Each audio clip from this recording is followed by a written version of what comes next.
Hey, mambo vipi? Karibu sana katika channel yangu ya YouTube. Tunaendelea kujifunza HTML language na leo katika video hii bado tupo katika kipengele cha table, namna gani ya kutengeneza table, element tofauti ambazo zinatumika katika kucustomize na kustyle hiyo table yetu. Na leo tutaingia katika hii element ya heading, table heading ambayo inawakilishwa na th. So unapotengeneza table sometimes unahitaji kutumia heading kuweka title fulani katika column fulani ama row fulani, kwa utatumia hii th kuwakilisha heading na itakuwa hiyo column yako zile text zimekoza tofauti na table data nyingine katika hiyo table yako. So moja kwa moja tutengeneze file yetu ambayo hii tutaiita table_heading .html. Okay, click enter na tayari hapa kama unavyoiona. So acha tuweke skeleton yetu HTML na jina tutaipa table heading. Okay, then katika body tutaanza kutengeneza table yetu, na sasa hivi tunafahamu unapohitaji kutengeneza table katika HTML language, basi moja kwa moja unaanza na element ya table.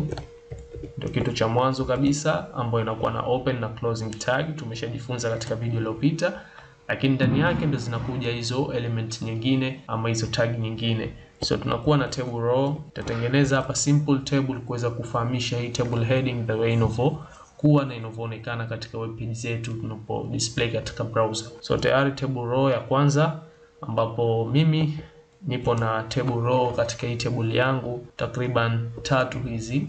Na nitafungua hapa kabisa table row zangu 3. Then baada ya hapo nitarudi katika table row ya kwanza ambapo nitaweka sasa table data zangu. Lakini katika hii table row ya kwanza nahitaji mimi juu iweze kudisplay table heading. Kwa hiyo katika zile table data ambazo tulikuwa tukiweka ambazo zikiwakilisha zile column, sasa hivi tutatumia th table heading kuweza kuwakilisha zile td instead ya table data or table heading. Kwa hiyo ya kwanza hii nitaiacha empty kwa sababu nahitaji iwe empty. Nitakuja kufahamisha hapa the way ambavyo inaonekana katika web page yetu katika browser. So nitafungua table heading ya pili katika hii row ya kwanza, then hii ya pili nitaandika hapa Jumamosi, then nitafungua table heading ya tatu th ambayo nitaiweka Jumapili. Okay, then baada ya hapo tayari nimefungua table row yangu ya kwanza na nimeweka table heading 3 hizi, na hii table heading hii ya kwanza unaona ipo empty hapa. Hii ina kazi yake maalum ambayo tutaiona tutakavyoenda kuangalia katika browser yetu. Then nitafungua hapa katika table row ya pili table heading 1 ambayo hii itakuwa ni hiyo column ya kwanza, ita display table heading ambayo nitaandika ticket zilizouzwa, kitu kama hichi. Okay, then nitakuwa na table data za kawaida column yetu ya pili ambapo nitaweka mimi tuliuza ticket 120. Then table data ya tatu nitaweka tuliuza ticket 135.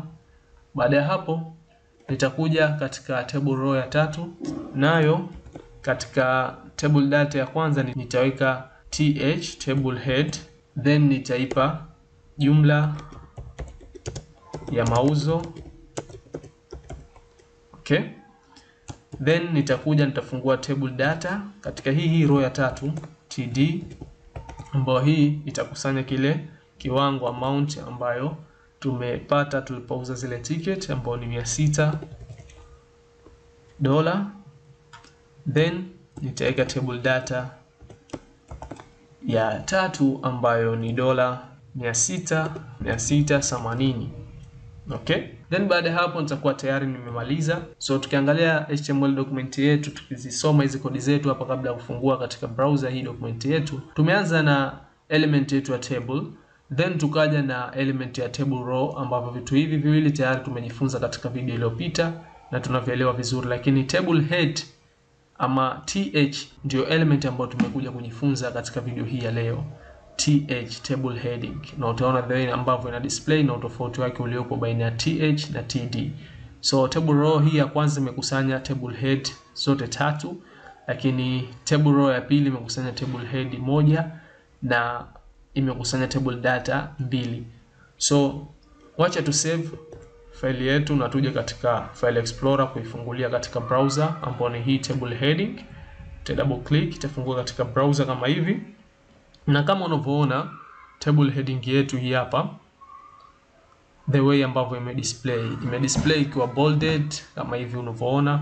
Kwa tukianza na table row ya kwanza hii ambapo ni hii huku juu, Jumamosi na Jumapili, lakini hapo ukiangalia kuna space ambayo imeacha. Space tulioacha hapa ni hii table, ni hii th ya kwanza ambayo tumeiweka, ambayo ipo empty, hatujaweka chochote.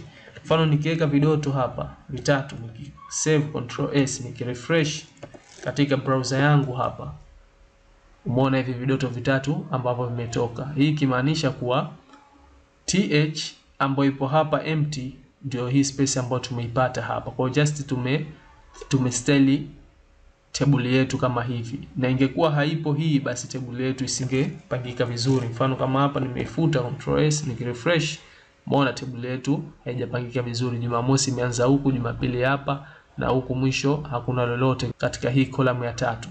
Sasa ili kuepusha hilo, tunaweka hii ambayo ikiwa empty kwa ajili ya kuacha ile space. Save, refresh kama hivi ambavyo unaona sasa hivi tumepata hii space hapa. Kwa kama unahitaji kuacha space katika column fulani, una uwezo wa kuweka empty th ama td. So baada ya hapo, kama unavyoona hizi zimekoza kwa sababu tu tumetumia th, lakini tukitumia td hapa zita display hapa, isipokuwa zitakuwa hazijakoza kama th. Kwa nimeweka hapa mfano td, kisave nikirefresh, umeona Jumamosi imetoka lakini haijakoza, lakini ile th inatoka ikiwa imekoza, kimaanisha hii ni table heading katika hii table yetu. Nadhani umeweza kupata ile concept ya table heading. So katika hii row ya pili, katika column ya kwanza tunaona imekoza nao tiketi zilizouzwa, na kwa sababu tu katika td ya kwanza tulitakiwa tumetumia th ambayo tumeita tiketi zilizouzwa. So th unaweza kutumia ikiwa unahitaji display mwanzo wa row ama display katika hizo column zako. Nadhani umeweza kupata concept ya table heading. Kama una maswali yoyote unaweza kuniuliza katika comment na nikaweza kukujibu. Kama kuna sehemu hujanielewa vizuri, basi unaweza tukadiscuss huko. Leo tuishie hapa, just nilihitaji tukufahamisha hii element ya th, the way ambavyo inatumika katika HTML language. So asante sana, tukutane katika video ambayo itafuata.